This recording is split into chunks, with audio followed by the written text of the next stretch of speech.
Si le président Macky Sall n'aimait pas la Casamance, alors excusez-moi de vous le dire, c'est précédé, il n'y a aucun pays président qui n'a jamais aimé la Casamance. Lui qui est venu 5 fois en visite officielle, en un seul mandat. Lui qui nous a délivré du calvaire du bac de Farafenni. Lui qui a ramené le tarif du bateau pour nos mamans à 5 000 francs CFA. Lui qui a restauré le transport urbain ici dans la commune de Ziguinchor. Lui qui me permet moi maintenant d'aller voir mes parents de Bessir et de revenir à Ziguinchor rapidement sans dormir à Bessir. Cher ami Sonko, chez nous là-bas. Lui qui prévoit de nous faire et refaire complètement Sénoba, Ziguinchor. Lui qui est en train de mettre en œuvre le pont mythique, inespéré de Marsassoum, la boucle de Kalounaï.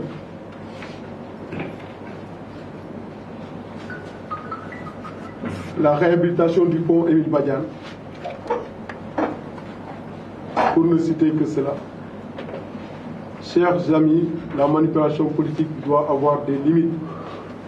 Et d'ailleurs, pour ceux qui se prend, ce monsieur pour affirmer, pour qui se prend Ousmane Sonko pour affirmer que son seul alter ego est le président Macky Sall, qui a gagné une élection présidentielle pour sa première participation. Il n'a pas eu 15%, il n'est pas un candidat malheureux. Le président Macky Sall a créé son parti au bout de 3 ans, 4 ans, il était devenu président de la République. M. Ousmane Sonko doit avoir de l'humilité d'aller apprendre avant de narguer les Sénégalais.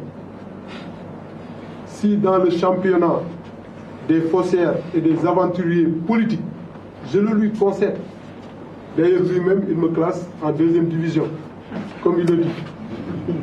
Il peut se targuer, il me l'a écrit directement, c'est mon cousin. Il me classe en 2e division.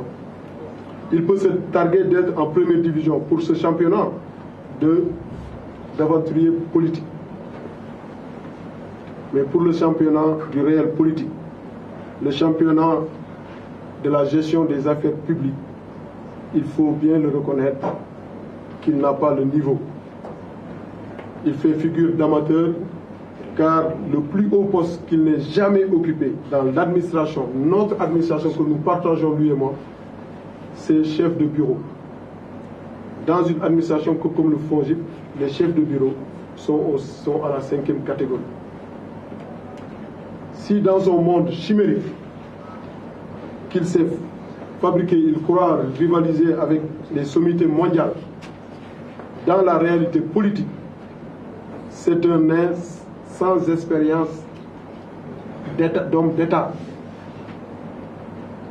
Et si jamais notre génération devenait négligente jusqu'à lui confier la responsabilité de notre destin, je m'en voudrais très sincèrement.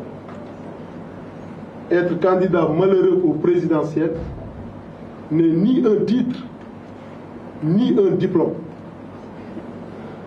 Le mérite n'est pas électif, il est sélectif. Pour diriger un État, il faut avoir un esprit ouvert, avoir la capacité de s'adapter à toutes les situations. Tout ne se ramène pas aux impôts et taxes, ni à l'argent. Comme je disais dans une de mes tribunes récemment, en rigolant un peu, en le taquinant, si on lui donnait les pleins pouvoirs, même nos sourires seraient taxés peut-être de 12%. Mesdames et messieurs, je ne voudrais pas vous retenir plus longtemps. Je voudrais juste, pour terminer, lancer un appel à tous les acteurs économiques de la région, en leur demandant de se mobiliser pour relever les nouveaux défis de notre pays. Défis qui se sont révélés à la suite de la crise de la Covid-19. Nous savons maintenant, et encore aujourd'hui, qu'il nous faut assurer définitivement